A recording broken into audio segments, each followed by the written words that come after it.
So it's been exactly 1 year to the day that this happened.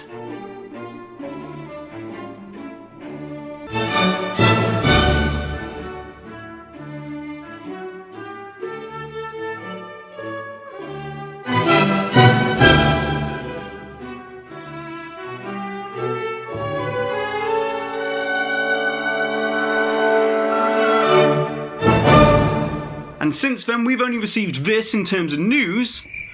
regarding this project. And so for today, let's dive into everything that we know that is rumoured for the Princess and the Frog attraction, and also what's happening with the closing of Splash Mountain up next.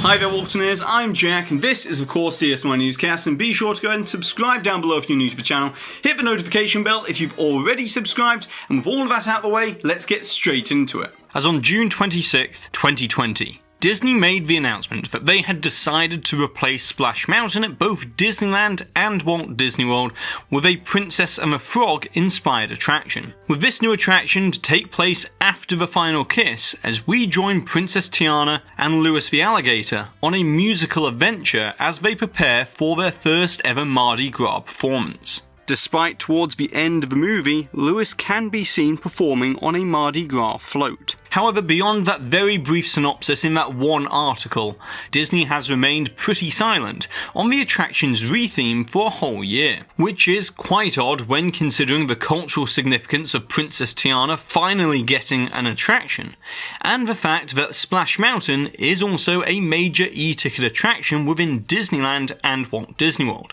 And so you'd think, with this being such a high-profile project, we'd have received more than just one Disney Parks blog article on this subject matter in a whole year. But first of all, let's talk about the timeframes for the closure of Splash Mountain, and also the overall logistics of transforming it into something befitting of Princess and the Frog, as several reliable sources have now corroborated that Disneyland's version of the attraction is expected to close first, with Walt Disney World's version to make the switch on over much later. But how much sooner will it be? And well, apparently Disneyland's Splash Mountain is expected to close for good this winter in 2021. As you see, Splash Mountain always undergoes overall maintenance in the winter season, as is typical for outdoor water rides, especially log flumes, as it's always a little bit too chilly to operate such an attraction in the coldest winter months. But you're probably wondering, why did Splash Mountain even reopen at all with the rest of Disneyland Resort when it reopened in April? As surely it would have made a lot more sense to have begun the construction work during the extended pandemic closure. And well, the answer for why that didn't happen is probably because Disney usually likes to capitalise on the closing of older attractions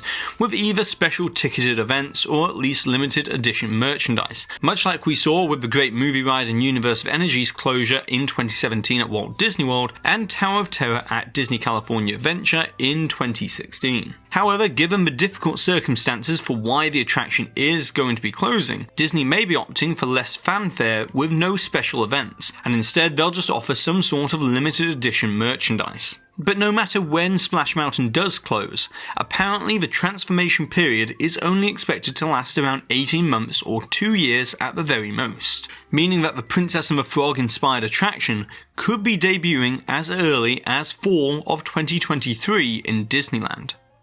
But over in Walt Disney World, it's a different story altogether,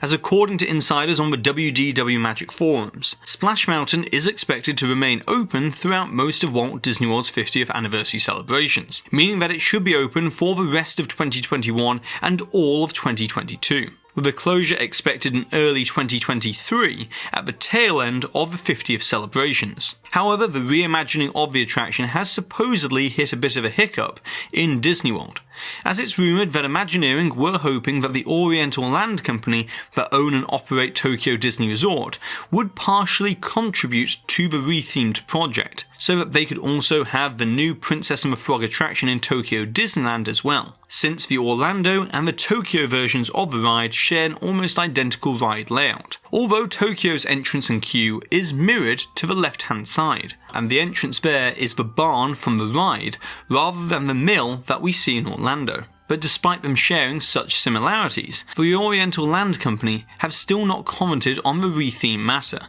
so it seems that Disney World's version of Princess and the Frog may open as late as 2024 or possibly 2025. And after all, it does make more sense that Disneyland Splash Mountain is rethemed first, as it's a lot more straightforward and less thematically complicated, as it will surely be incorporated into a new expanded New Orleans Square. Whereas in Disney World, it's going to require quite a bit more work to make it thematically fit within Frontierland,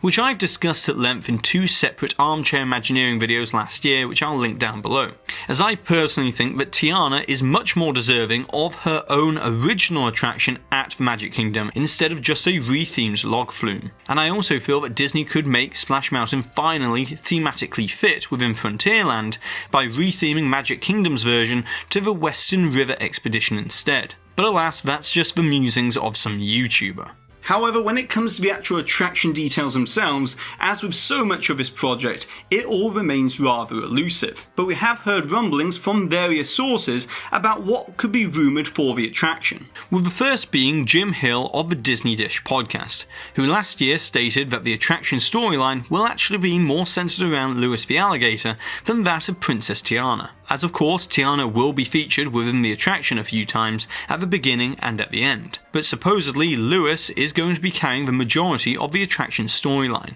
as we know from the official story description that this will be about Louis and Tiana getting prepared for their debut Mardi Gras performance. But apparently the twist is that Louis loses his trumpet and ends up having to chase it down the bayou, which will lead to many comedic scenes and vignettes in a similar fashion to that of Splash Mountain. And it's easy to understand Imagineering's thinking behind this kind of story concept, as by focusing on Louis, it means Imagineering will be able to repurpose a lot of the audio animatronic critters into new scenes within this attraction, which will save time and money. But also because of the nature of this ride system, it can't be a typical book report Fantasyland style retelling of the movie, but instead it needs a storyline that is much more befitting of the suspense driven drops and thrilling 52-foot iconic plunge. And so a combination of rumours and a healthy dose of common sense indicate that this might be a vague layout for the ride, as most likely either the first lift hill with Brer Frog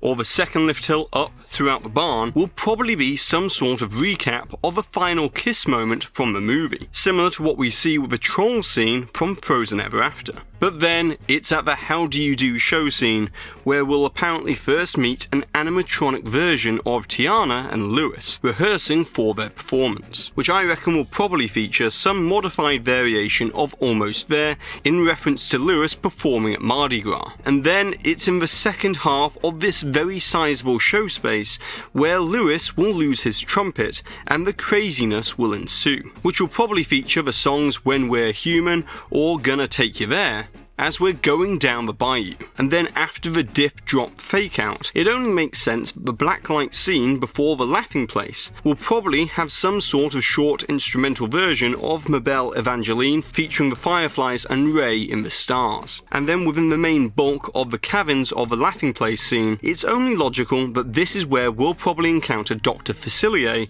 and his friends on the other side, which would then provide the opportunity for Imagineering to have the song build towards Are You Ready as we ascend the final lift hill, complete with projection mapping on either side of the walls of the sinister Legion of Spirits. But then at the very last moment, Mama Odie will probably save us, but also accidentally send us down the 52-foot drop, which would then set up a medley of Dig a Little Deeper and Down in New Orleans, with Tiana and Louis finally performing at Mardi Gras for the grand finale. Now of course none of that's been confirmed, but it does give a rough guide to what could realistically be implemented within the Splash Mountain show spaces for this Princess and the Frog inspired attraction. And so in conclusion, that's everything that we've been able to deduce so far about this project. But hopefully we'll be getting some new concept art, official details and an update regarding the closing dates for Splash Mountain later this year, as D23's Destination D event is taking place in November at Walt Disney World, and that will be a great time for Disney to announce more details. Although this is not the only project that I expect to be a part of the Attractions Diversity Initiative within Walt Disney Imagineering, as I think we'll probably be getting updates or tweaks to American Adventure, Country Bear Jamboree,